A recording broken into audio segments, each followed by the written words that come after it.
Well, it's day one of a government shutdown with both Republican and Democratic leaders at a stalemate over how to move forward. Republican leaders have signaled they could hold more votes today as hundreds of thousands of federal workers across the country are furloughed. Natalie Brand has more details from the White House. For the first time in nearly 7 years, the federal government shut down at midnight with no sign of how long it could last. Well, it ends when the Senate Democrats pick this bill up, passed by the House of Representatives, and vote for it. Senate Majority Leader John Thune has signaled there are ongoing conversations with rank-and-file Democrats in an effort to convince them to break with party leadership and support the GOP's short-term funding measure.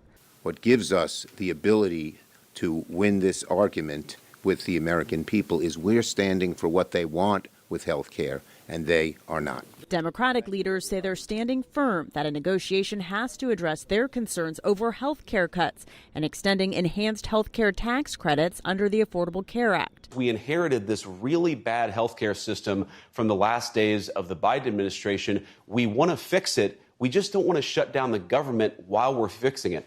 The Trump administration's Office of Management and Budget acknowledged it's difficult to predict how long a shutdown will last and directed agencies to begin shutdown operations. The Congressional Budget Office estimates 750,000 federal workers could be furloughed each day.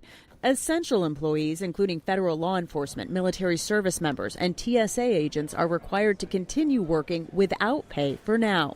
Aaron Barker works for the TSA in Atlanta. If it gets to that point where officers can't afford to come in or have to make a decision whether to purchase medication, pay daycare, or put gas in the car to come to work, they're going to have to make that hard decision, and no one really wants to do that. President Trump has said the shutdown could also result in layoffs and cuts of programs that don't fit with his priorities. Natalie Brand, CBS News, the White House. When asked about the potential layoffs yesterday, President Trump said a lot of people will be laid off. He's also indicated he wants to slash more government programs during the shutdown.